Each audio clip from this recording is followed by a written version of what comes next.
আনন্দের সাথে বলতে পারি যে বাংলাদেশে ইন্টারনেটের যে ব্যয় মূল্য এটি পৃথিবীর অন্যতম আর কি সস্তা দামে আমরা ইন্টারনেট কিনতে পারি।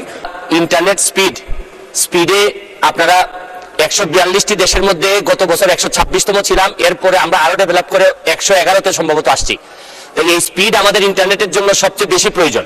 এই স্পিড বাড়ানোর জন্য নেক্সট কি কার্যক্রম এবং স্পিড না থাকার কারণে মাননীয় মন্ত্রী আপনারা আমাদের যে ফোন অপারেটর যাদের ফোন সিম আমরা ব্যবহার করি তারা বিভিন্ন ধরনের এমবি বিভিন্নভাবে কেটে নেয়, এই অভিযোগগুলো আপনি জানেন। এইগুলা আমরা এন্ড ইউজার যারা তারা ফোন কোম্পানির সাথে আমরা কুলায় উঠতে পারি না। আপনি জানেন যে এই ধরনের কোনো প্রতারণা হইলে আমরা জিডিও করতে পারি না।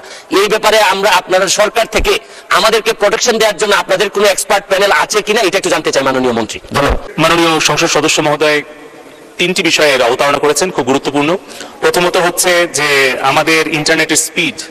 আমি আনন্দের সাথে বলতে পারি যে বাংলাদেশে ইন্টারনেটের যে ব্যয় মূল্য এটি পৃথিবীর অন্যতম আর কি সস্তা দামে আমরা ইন্টারনেট কিনতে পারি, যার অবদান আমাদের মাননীয় প্রধানমন্ত্রী জননেত্রী শেখ হাসিনার এবং মাননীয় আইসিটি উপদেষ্টা সজীব ওয়াজেদ জয়ের। কারণ আজ থেকে 15 বছর আগে বাংলাদেশে ইন্টারনেট ব্যবহারকারীর সংখ্যা ছিল মাত্র 50 লাখ মানুষ স্পিকার, এবং তখন ইন্টারনেট পার এমবিপিএস এর দাম ছিল 85,000 টাকা, এবং ঢাকার বাইরে কোনো ব্রডব্যান্ড কানেক্টিভিটি ছিল না।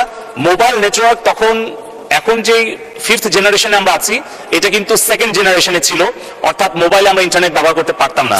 সেইখান থেকে কিন্তু এখন ইন্টারনেট আমরা পার এমবিপিএস 50 টাকায় নামিয়ে আনতে পেরেছি, এবং বাংলাদেশে ইন্টারনেট ব্যবহারকারীর সংখ্যা 13 কোটিতে উন্নীত করতে পেরেছি, এবং ঢাকা থেকে বিভাগ, জেলা, উপজেলা হয়ে এখন ইউনিয়ন, এমনকি আপনি যদি প্রত্যন্ত চর কিংবা দ্বীপ কিংবা পাহাড় যেখানেই যান, বাংলাদেশের 98% ভূখণ্ড এখন 4th জেনারেশন মোবাইল নেটওয়ার্ক আওতায় এসছে।